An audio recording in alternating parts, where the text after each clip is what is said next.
नमस्कार, वंदे मातरम दोस्तों। Chapter death of a partner chapter 5 में practical question number 18। There are three partners J V and P sharing profit and losses in the ratio of 1:1:1. V's death is on 30th September 22.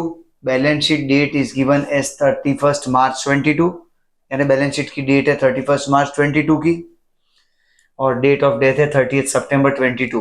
We need to prepare V's executor account, partner V's executor account. For that necessary information is given in the question. सबसे पहले V's executor में आएगा partner V का capital. So by V's capital 37,500.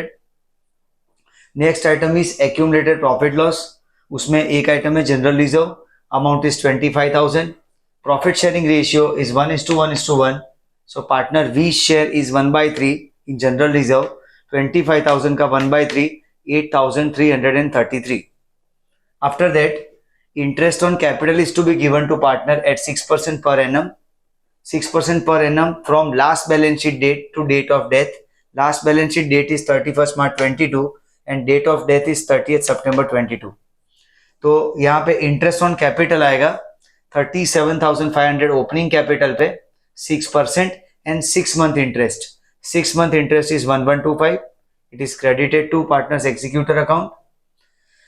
Next is share of estimated profit, average profit of last 3 years. Share of estimated profit देना है on the basis of average profit of last 3 years. तो पिछले 3 साल का profit हमें दिया गया है 1,62,500, 1,60,000 and 1,72,500. तो तीनों साल का जो प्रॉफिट है उसका टोटल करेंगे 4,95,000 divided by 3. So average profit is 1,65,000. 165 में से V का शेयर निकालना है. V का शेयर है 1/3 and time period is 6 month, 31st March 22 to 30th September 22. 6 महीने के लिए 1/3 उसका शेयर है. तो एस्टिमेटेड प्रॉफिट में उसकी अमाउंट आएगी 27,500. तो 27,500 will be credited to partners capital account. यहाँ पे by profit and loss suspense account share in estimated profit. अब बात बचती है यहाँ पे गुडविल के लिए. तो गुडविल के लिए हमें बोला गया है कि फर्म्स गुडविल इज 1,20,000. तो 1,20,000 में से पार्टनर का शेयर निकालेंगे. V का शेयर 120 में से 1/3 40,000 and it is debited in gaining ratio for continuing partners, यानी J and P's capital account is debited to V's capital और V's एग्जीक्यूटर. तो यहाँ पे 40,000 रुपए V में क्रेडिट करने हैं जो डेबिट हो गए पार्टनर्स में गेनिंग रेशियो में 20,000. इसलिए V's capital account credit side by J's capital account 20,000 and by P's capital account 20,000. ये गुडविल की एंट्री के बाद एक एडजस्टमेंट है ड्रॉइंग्स के लिए. बोला गया है कि ड्रॉइंग्स पार्टनर ने विड्रॉ किया है 25,000. तो ड्रॉइंग्स आएगा V's एग्जीक्यूटर में डेबिट साइड, 2 ड्रॉइंग्स 25,000. ये ड्रॉइंग्स उसने 31st March 22 के बाद 30th September 22 से पहले किया है, डेट ऑफ डेथ से पहले. तो उसकी डेट हमें नहीं दी गई है. Date of drawing is not given. और इंटरेस्ट ऊपर से हमें बोला गया है कि interest on drawings is 10% per annum के हिसाब से कैलकुलेट करना है. तो ड्रॉइंग्स रिकॉर्ड करने के बाद इंटरेस्ट ऑन ड्रॉइंग्स में टू इंटरेस्ट ऑन ड्रॉइंग्स. अब इंपॉर्टेंट पॉइंट ये आएगा कि 25,000 का ड्रॉइंग्स है, 10% इंटरेस्ट का रेट है पर एनम. तो 6 मंथ का कैलकुलेट करेंगे पहले. तो 31st March 22 से 30th September तक 6 मंथ का इंटरेस्ट. मोस्ट इंपॉर्टेंट फैक्टर आएगा यहाँ पे ये 1/2, क्योंकि एवरेज पीरियड 6 मंथ का लिया जाता है, यानी हाफ किया जाता है इंटरेस्ट का. फर्स्ट चैप्टर में जो बेसिक पार्टनरशिप के कॉन्सेप्ट है, फंडामेंटल्स है, उसमें ये पॉइंट हमने डिस्कस किया था कि जब ड्रॉइंग्स में इंटरेस्ट कैलकुलेट करना हो और डेट ऑफ ड्रॉइंग्स ना दी गई हो तो एवरेज 6 मंथ का इंटरेस्ट कैलकुलेट किया जाता है. होल ईयर के जो अकाउंटिंग हम प्रिपेयर करते थे, profit and loss appropriation, partners capital account, वहां पे इंटरेस्ट ऑन ड्रॉइंग शो करते वक्त हम 6 महीने का एवरेज हाफ पीरियड हम लेते थे. तो यहाँ पे भी एवरेज हाफ पीरियड लेना है. यहाँ पे 6 महीने ऑलरेडी है, उसका भी हाफ कर देना है. तो ये ध्यान रखना है कि जब भी इंटरेस्ट ऑन ड्रॉइंग्स का कोई पॉइंट आए इस तरह के रिकंस्ट्रक्शन के चैप्टर में, specially in case of death में, तो अगर डेट ऑफ ड्रॉइंग्स नहीं दिया है तो हमारे पास जो भी पीरियड है, पहले पीरियडिकली हमें इंटरेस्ट निकालना है. जैसे डेट ऑफ डेथ कोई दूसरी दी हो, जैसे यहाँ 30th September है, उसकी जगह 31st जुलाई हो, तो अप्रैल मई जून जुलाई, यानी पहले 4 महीने का कैलकुलेशन करना है.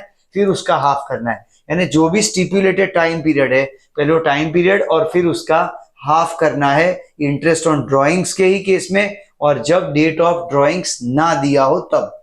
तो यहाँ पे वो इंटरेस्ट की अमाउंट आएगी 625, वो डेबिट होगा। इसके बाद credit side of executors account का टोटल करना है 1,14,458, और उसमें से डेबिट की दो आइटम माइनस करने पे balance of executor account is 88,833। Next जो क्वेश्चन है उसमें 3 पार्टनर है, पीएमआर, प्रॉफिट शेयरिंग रेशियो 3:1:1, और एम की डेथ हो रही है 1 जून 22 में। 1 जून 22, बैलेंस शीट की डेट है 31 मार्च 22, डेट ऑफ डेथ है 1 जून 22। अब इसके लिए हमें पूछा गया है एम्स एग्जीक्यूटर्स अकाउंट, ये प्रिपेयर करना है। तो सबसे पहले यहाँ पे एम्स कैपिटल आएगा 4,12,800, credit side of M's executor account. उसके बाद एक्यूमुलेटेड प्रॉफिट में से शेयर देना है। We are also required to pass necessary journal entries, तो यहाँ पे एंट्री पास करी है। फर्स्ट फ्री रिजर्व है जनरल रिजर्व, जिसको बांटने के लिए एंट्री होगी general reserve to PMR, profit sharing is 3:1:1, reserve की अमाउंट है 10,000, 6,000, 2,000 एंड 2,000। तो जो एम की अमाउंट है वो यहाँ पे आएगी बाय जनरल रिजर्व 2,000। दूसरा रिजर्व है वर्कर्स कंपनसेशन रिजर्व, लेकिन उसमें यहाँ पे हमें बोला गया है वर्कर का क्लेम है 30,000 का। तो out of 60,000 WCR, first of all claim will be credited to workers claim 30,000, rest remaining 30,000 will be distributed in 3:1:1. So by to P's capital 18,000, M's capital 6,000 and R's capital 6,000. तो ये entry की वजह से यहाँ M में 6,000 आएगा, इसलिए by workers compensation reserve 6,000। After this revaluation के एडजस्टमेंट है, जिसमें हमें लैंड के लिए बोला गया है कि 3,80,000 उसकी वैल्यू करनी है। तो लैंड में यहाँ पे इंक्रीज हो रहा है, 1 लाख रुपीज इंक्रीज हो रहा है, 280 का 380 हो रहा है, इसलिए एंट्री होगी land account debited to revaluation 1 lakh. Plant and machinery 180 करना है, तो उसमें 68,000 यहाँ पे रिड्यूस हो रहा है। इसकी वैल्यू बैलेंस शीट में 2,48,000 दी गई है, रिड्यूस करने के लिए होगा रिवैल्यूएशन टू प्लांट 68,000। लेकिन ये दोनों एंट्री के बाद रिवैल्यूएशन का प्रॉफिट मिलेगा हमें 32,000 का, क्योंकि 1 लाख रिवैल्यूएशन में क्रेडिट हुआ है, 68 रिवैल्यूएशन में डेबिट हुआ है। तो अल्टीमेटली रिवैल्यूएशन अकाउंट अगर हम प्रिपेयर करते हैं तो उसके डेबिट साइड 32,000 का डिफरेंस आएगा, जो रिवैल्यूएशन प्रॉफिट है, और वो पार्टनर्स में 3:1:1 में डिस्ट्रीब्यूट करने पे to P's capital 19,200, to M's capital 6,400 and to R's capital 6,400। तो एम में रिवैल्यूएशन प्रॉफिट के तौर पे अमाउंट आएगी 6,400। इसके बाद जो नेक्स्ट स्टेज है वो एस्टिमेटेड प्रॉफिट में शेयर देने की बात है और गुडविल की बात है। तो पहले हमें बोला गया है कि एस्टिमेटेड प्रॉफिट में एवरेज प्रॉफिट 3 साल का लेके शेयर देना है। तो सबसे पहले यहाँ टोटल प्रॉफिट निकालेंगे पार्टनर्स का, तो फर्म का। तो 3 साल का प्रॉफिट है 80, 130 एंड 150, तीनों को ऐड करने पे टोटल प्रॉफिट आया 3,60,000। 360 को 3 से डिवाइड किया, 3 ईयर्स है, तो एवरेज प्रॉफिट है 1,20,000। और 120 में से हमें एस्टिमेटेड प्रॉफिट निकालना है, और वही आउटगोइंग पार्टनर के लिए उसका शेयर 1/5 है, और एस्टिमेटेड प्रॉफिट निकलेगा 2 महीने के लिए, क्योंकि लास्ट बैलेंस शीट डेट 31 मार्च है और डेट ऑफ डेथ 1 जून है, यानी अप्रैल और मई सिर्फ 2 महीने का कैलकुलेशन होगा। तो इंटू 2/12 यानी 2 महीने, और इंटू 1/5 उसका शेयर। तो एस्टिमेटेड प्रॉफिट में एम का शेयर हमें मिलेगा 4,000, which will be credited to executors account by profit and loss suspense account 4,000। Goodwill के लिए बोला गया है कि goodwill is calculated on the basis of 2 years of purchase of average profit of last 3 years।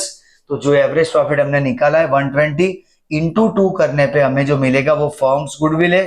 Firms goodwill is 2,40,000, उसमें से उसका share calculate करना है जो कि 1/5 है, और उसकी अमाउंट आएगी 48,000। तो इसके लिए एंट्री पास करनी है। एस्टिमेटेड प्रॉफिट की एंट्री थी P&L suspense to M's capital, और अब गुडविल की एंट्री आएगी PR टू M, और वो भी गेनिंग रेशियो में गुडविल की एंट्री पास करनी है। ओल्ड रेशियो 3:1:1 है, न्यू रेशियो दिया नहीं है, इसलिए रिमेनिंग पार्टनर जो है P और R, उसमें इंटरनल प्रोपोर्शन जो है 3:1, वही उनका न्यू रेशियो बनेगा, और अगर ओल्ड और न्यू ये दोनों सेम है पी और आर में, तो उनका गेनिंग रेशियो भी 3:1 आएगा। तो उसके हिसाब से 3:1 में 48 को डिवाइड करने पे पी में 36, आर में 12,000 and to M's capital is 48,000। तो इस तरह से यहाँ पे हम क्रेडिट करेंगे by P's capital 36 and by R's capital 12,000। तो इस तरह से एम्स एग्जीक्यूटर को सेट करना है। एक आइटम और बाकी है इसमें, drawings. M's drawings is given is 10,000, और ड्रॉइंग्स आएगा एम्स एग्जीक्यूटर में debit side, to drawings 10,000। But जैसा प्रीवियस क्वेश्चन में, ये क्वेश्चन में था इंटरेस्ट ऑन ड्रॉइंग्स का जो पॉइंट था, ऐसा यहाँ पे कोई पॉइंट इंटरेस्ट ऑन ड्रॉइंग्स के लिए नहीं है। फिर ये एग्जीक्यूटर के अकाउंट का सेटलमेंट करना है यहाँ तक करने के बाद, और उसके लिए हमें बोला गया है कि 1 लाख इज पेड इमीडिएटली। तो सबसे पहले हम यहाँ पे टोटल करेंगे, टोटल आएगा 4,79,200, जिसमें से 10,000 और ये टू बैंक जो पेमेंट किया है हमने, टू बैंक 1 लाख माइनस करने पे उसका बैलेंस आएगा 3,69,200। 369,200 बाद में हम बैलेंस ब्रॉट डाउन करेंगे 1 जून 22 को, इस डेट पे, क्योंकि अब हमें इंटरेस्ट का कैलकुलेशन करना है। अब यहां से पहला इंस्टॉलमेंट 1 नवंबर को पे किया जा रहा है, 2 टुकड़ों में पेमेंट हो रहा है।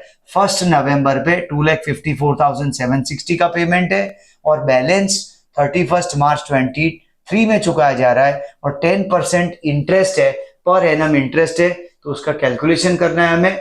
तो अब जो ड्यू अमाउंट है वो है 3,69,200।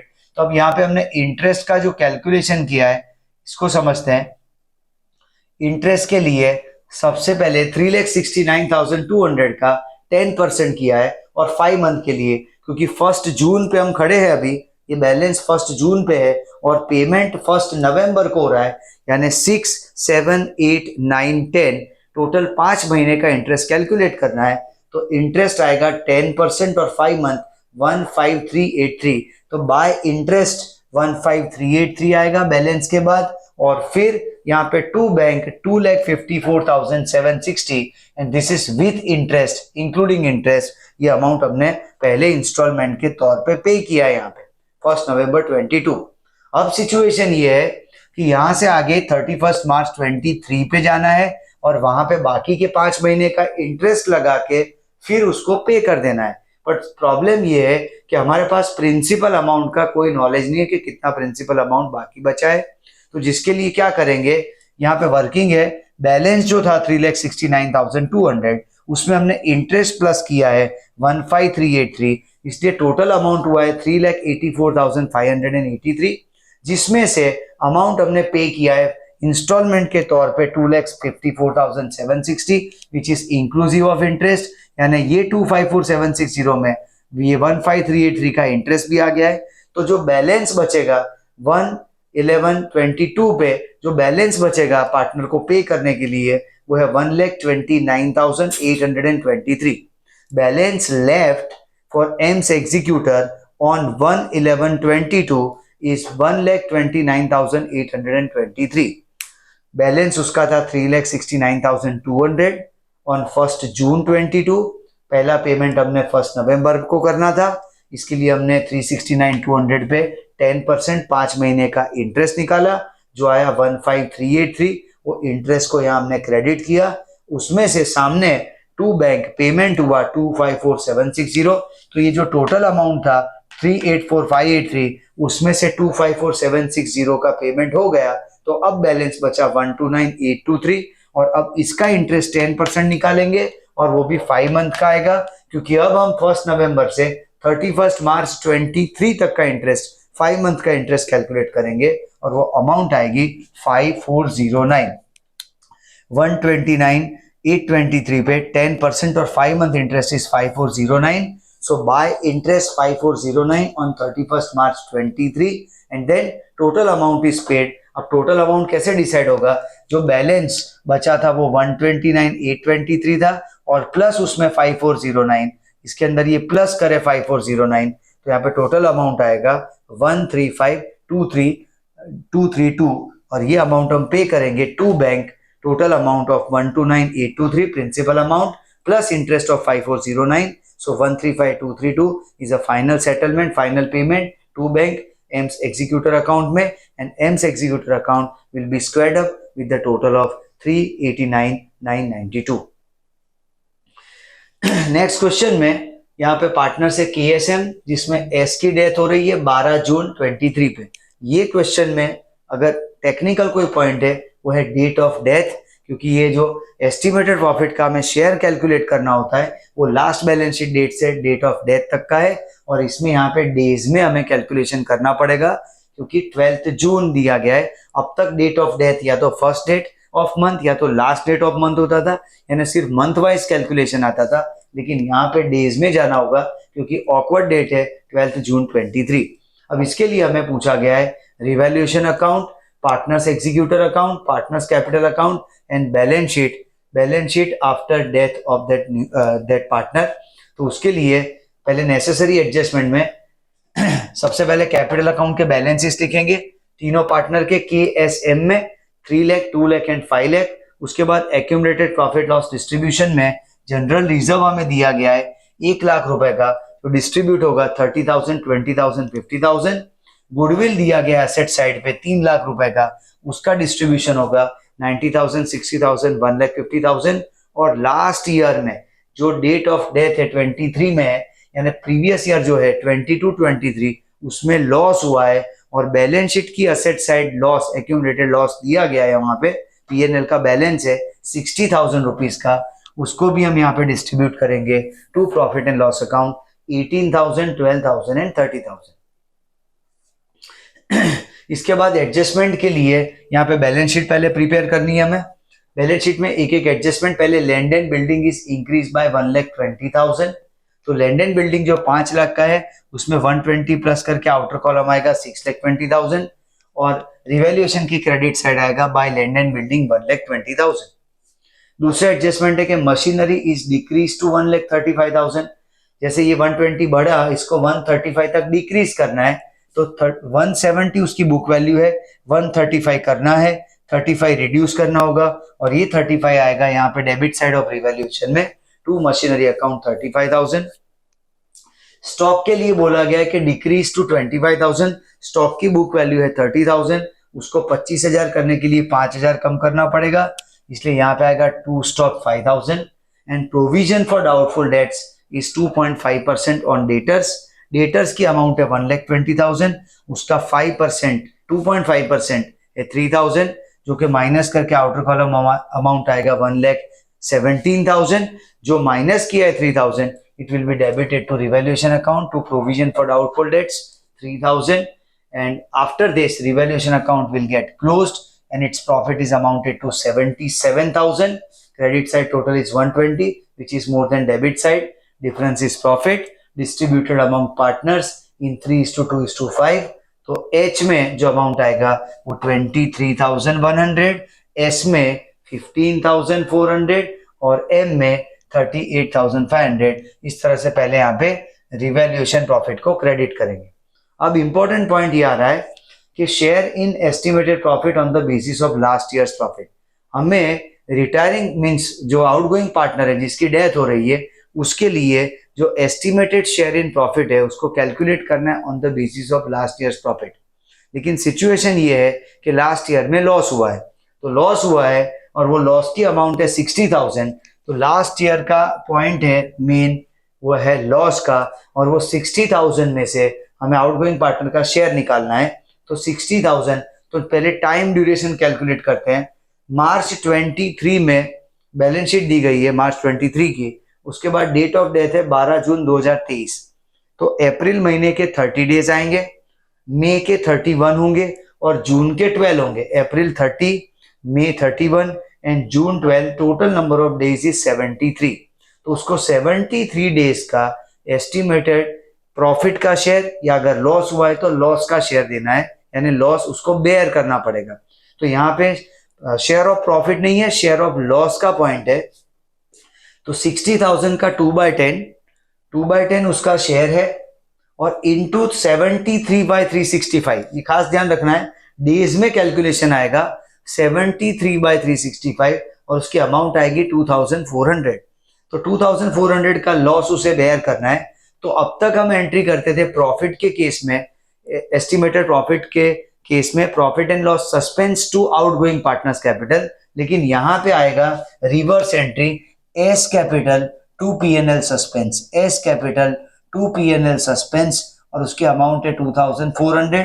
तो एस पार्टनर एस के कैपिटल अकाउंट की debit side to profit and loss suspense account 2400, और ये जो पीएनएल सस्पेंस खुला वो स्ट्रेट वे बैलेंस शीट की लायबिलिटी साइड आएगा पीएनएल सस्पेंस 2400। अब सिचुएशन ये था, अब तक जब प्रॉफिट आता था तो PNL suspense to partners capital करते थे और पीएनएल सस्पेंस हमेशा असेट साइड आता था, और यहाँ पे लॉस है, लॉस उसको बेयर करना है, तो S capital to PNL suspense 2400, PNL suspense credit balance है इसलिए वो यहाँ पे लायबिलिटी साइड पे आएगा। आफ्टर दिस हमें एस के एग्जीक्यूटर अकाउंट में ये बैलेंस शिफ्ट करना है, तो जिसके लिए पार्टनर एस का टोटल है 2,35,400, उसमें से उसकी डेबिट आइटम्स माइनस करने पे एस के एग्जीक्यूटर का अमाउंट आएगा 1,61,000, उसको एस एग्जीक्यूटर की credit side by S capital से हम शिफ्ट करेंगे 1,61,000। ओवर एंड अबव दिस जो ओल्ड बैलेंस शीट है यानी 31 मार्च 23 की जो क्वेश्चन की बैलेंस शीट है उसमें पार्टनर की लोन दी गई है, जो आउटगोइंग पार्टनर है उसकी लोन है। अब वो पार्टनर की डेथ हो गई है, उसका जो कैपिटल का बैलेंस है वो एग्जीक्यूटर में चला गया है, तो लोन भी एग्जीक्यूटर में शिफ्ट हो जाएगा। यहाँ पे फर्म ने लोन बोरो किया है पार्टनर के पास से, इसलिए उसका क्रेडिट बैलेंस है, लायबिलिटी साइड लोन दी गई है, तो वो लोन यहाँ पे क्लोज होगी by S loan 50,000। By chance अगर क्वेश्चन में एडवांस लोन होता यानी फर्म ने पार्टनर को लोन दिया होता तो एग्जीक्यूटर में डेबिट साइड आता टू एस लोन, यहाँ पे लायबिलिटी साइड से यहाँ क्रेडिट साइड आएगा बाय एस लोन, और एस के एग्जीक्यूटर का बैलेंस निकलेगा 2,11,000। क्वेश्चन में ऐसा दिया गया है कि the amount is paid in future, यानी यहाँ पे पेमेंट का कोई केस नहीं है, इसलिए 2,11,000 यहाँ पे जो एग्जीक्यूटर का बैलेंस है वो सीधा बैलेंस शीट लायबिलिटी साइड पे आएगा, and it is treated as a loan for the firm 2,11,000 as executor account. इसके बाद रिमेनिंग बैलेंसेस को प्लेस करेंगे, क्रेडिटर 75,000, बैंक 45,000, इसमें कोई ऑल्टरेशन नहीं है। पर एक बहुत इंपॉर्टेंट एडजस्टमेंट क्वेश्चन में ऐसा दिया गया है कि पार्टनर के कैपिटल को प्रॉफिट शेयरिंग रेशियो में रखना है और उसके लिए जो डिफरेंस आए वो करंट अकाउंट थ्रू पास करना है। अब ये एडजस्टमेंट हम ऑलरेडी पास्ट सम्स में डिस्कस कर चुके हैं, डिफरेंस कैसे करंट अकाउंट में शिफ्ट किया जाता है और करंट अकाउंट के बैलेंसेस को असेट साइड या लायबिलिटी साइड रिस्पेक्टिवली हम शो भी करते हैं। पर यहाँ सिचुएशन डिफरेंट इस तरह से कि प्रॉफिट शेयरिंग रेशियो और 3:5 है ओल्ड पार्टनर्स का, जो आउटगोइंग पार्टनर है उसको कैंसिल करने पे 3:5 बचेगा बाकी दो पार्टनर का। अब कैपिटल को प्रॉफिट शेयरिंग रेशियो में करने का जो पॉइंट है वो तब इंपॉर्टेंट बन जाता है जब कैपिटल ऑलरेडी कोई डिफरेंट प्रपोर्शन में चल रहे हो।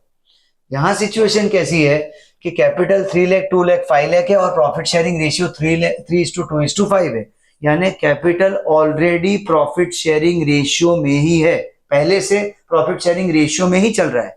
और जो भी डिस्ट्रीब्यूशन हुआ है जैसे जनरल रिजर्व बटा रिवैल्यूएशन प्रॉफिट जो डिस्ट्रीब्यूट हुआ या गुडविल डिस्ट्रीब्यूशन हुआ या एक्यूमुलेटेड लॉस डिस्ट्रीब्यूट हुआ, ये सब कुछ ओल्ड प्रॉफिट शेयरिंग रेशियो में ही हुआ है। तो अगर कैपिटल पहले से रेशियो में था, डिस्ट्रीब्यूशन हर एक एज पर पीएसआर आया है, तो फाइनल उनके जो बैलेंस निकलेंगे वो भी पीएसआर के हिसाब से ही है। अगर हम चेक करें 2,45,100 एंड 4,08,500, तो इन दोनों का प्रपोर्शन भी 3:5 का ही है। इसका टोटल करके अगर हम 3:5 में डिवाइड करें तो हमें पता चलेगा कि प्रपोर्शन सेम है, 3:5 है।